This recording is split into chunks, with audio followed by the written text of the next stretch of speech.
дар мактаб интернати шаҳри Хуҷанд бахшида ба Иди Баҳор якчанд ихтиёрони фаъоли шаҳри Самарқанд ба шаҳри Хуҷанд ташриф оварданд. Онҳо тасмим гирифтанд, ки ба кӯдакони ин муассиса оши дӯстии байни Узбекистону Тоҷикистон пешкаш намоянд.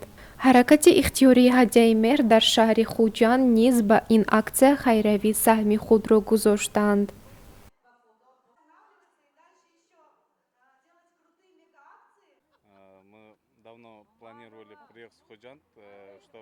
мо кайҳо боз дар нақша доштем, ки ба Хуҷанд сафари корӣ намоем, чунки Самарқанд ва Хуҷанд шаҳри бародарӣ ба ҳисоб мераванд ва мехостем бо оростани дастархон дӯстиямонро ба кӯдакон муаррифӣ намоем. раҳмат ба волонтерони шаҳри Хуҷанд, ки моро хуб пешвоз гирифтанд ва дасти ёрии худро дароз карданд ва бо мо якҷоягӣ дастархон оростанд. дар толори муассиса ба кӯдакон ҷамъомади идона ташкил карда шуд. ҳамчунин дар чорабинии бозиҳои гуногун бахшида ба фасли баҳор бо кӯдакон иҷро карда шуд. онҳо фаъолона иштирок намуда дар анҷом рақсу бозӣ намуданд.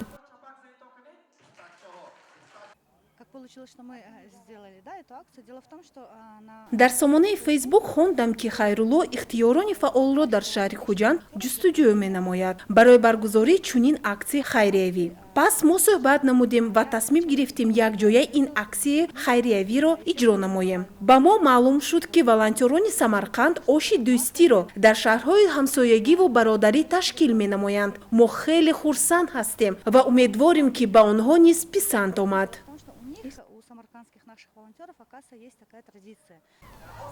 ҳоло дар мактаб интернати шаҳри Хуҷанд зиёда аз 300 хонандаи дорои ҳар гуна маъюбият ва инкишофи суст таҳсил менамоянд. синну соли онҳо аз 7 то 18 сола мебошанд. рӯзҳои шанбе ва якшанбе кӯдакон рӯзи истироҳатӣ доранд ва ба хонаҳояшон равона мешаванд. кӯдакон аз ноҳияҳои Бобоҷон, Ғафуров, Ғончӣ, Истаравшан ва дигар шаҳру навоиҳо дар ин ҷо таҳсил менамоянд.